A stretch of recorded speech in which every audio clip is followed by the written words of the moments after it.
back to Googie's Kitchen, and if you are new here then hello and welcome. My name's Alexis and I post 2 videos a week on a Tuesday and a Thursday at 7 AM. So if you love a recipe video like this one and you want to see more, then please don't forget to hit that subscribe button.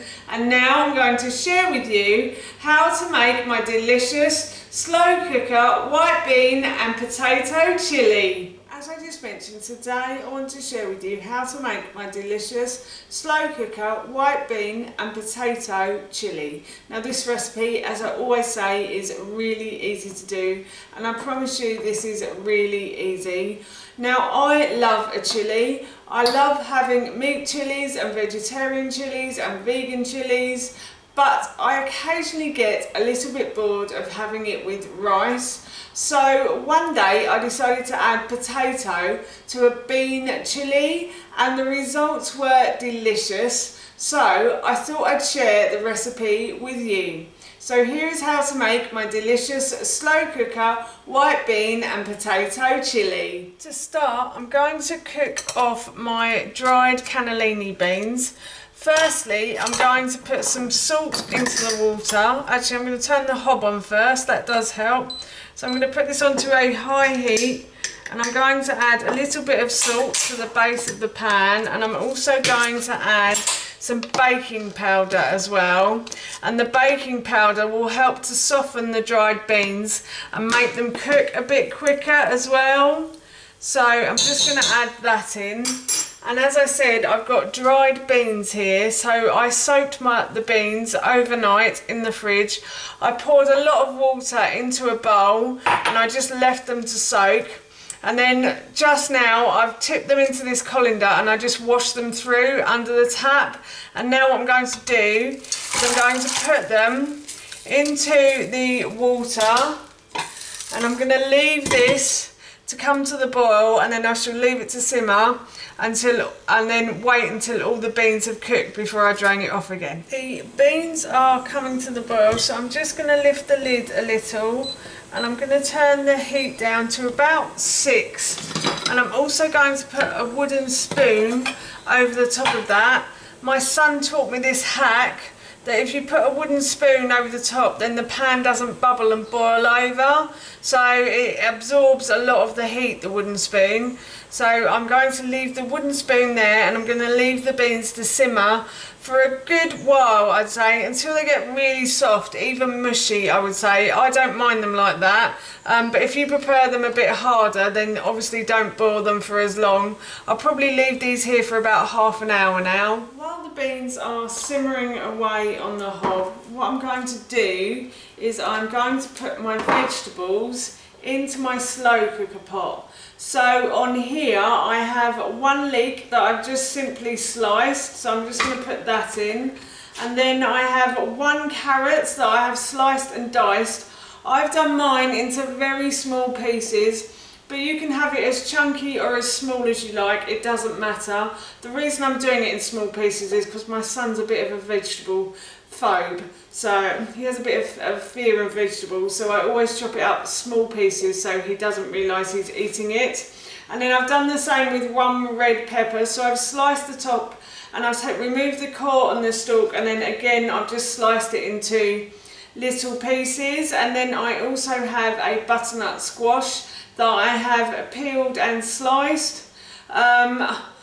I use the top of a butternut squash and I often find that the top is just enough for a meal. And then I also have some potatoes here. I've got about 800 grams of potatoes, and I think I used about 200 grams of butternut squash for this meal as well. And I've got, as I said, I've got some potatoes and I've chopped those up quite small as well. The last time I made this recipe, I did make it quite chunky. I quite enjoyed it, but I think my husband and son will probably like it in smaller bits. And then I've also got 2 cloves of garlic that I've just simply peeled and sliced. And I'm going to put all of these vegetables into my slow cooker pot now. And this is one of the best meals because you don't need to cook anything else off.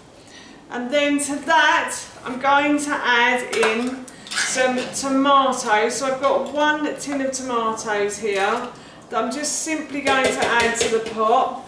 And I've also got about 250 ml of bone broth as well. If you are vegan or vegetarian, then obviously you can use vegetable stock for this recipe. But I like to add a little bit of meat to our meals. And then I'm also going to add in half a teaspoon of dried mixed herbs to the pot. And then I've got some smoked paprika here as well.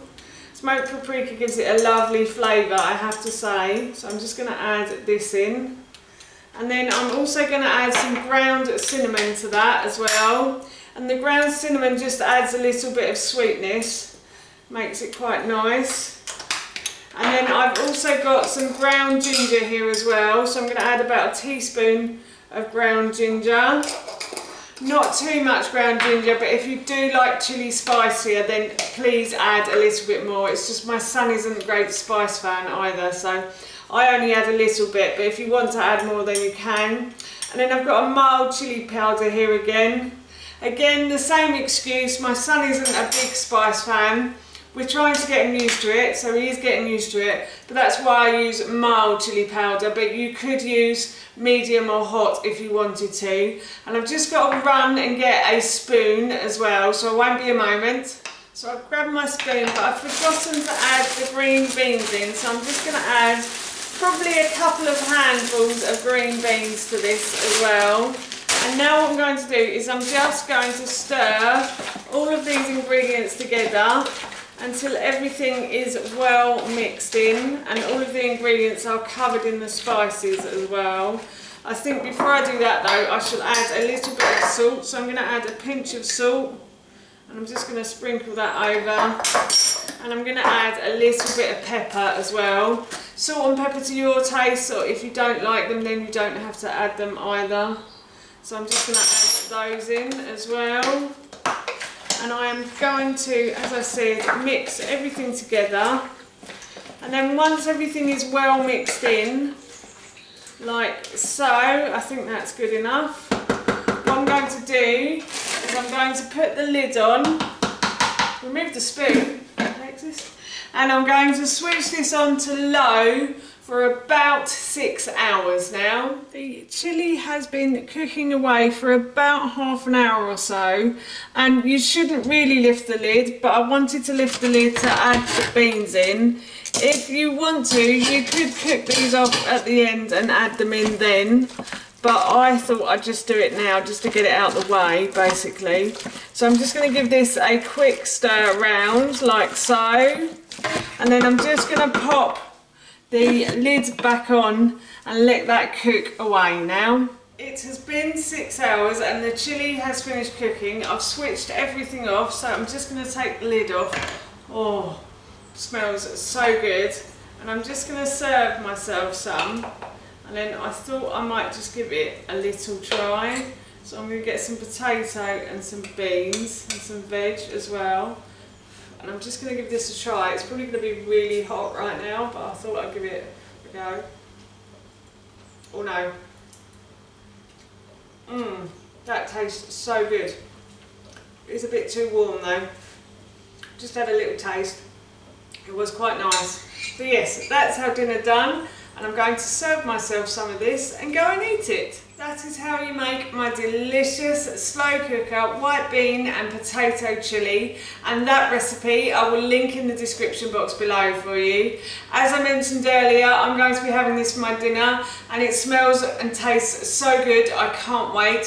So for now, that's it from me. Thank you so much for watching. Please feel free to give me a big thumbs up if you enjoyed this video. And please feel free to leave any comments below. And please don't forget to hit that subscribe button. See you all soon. Bye.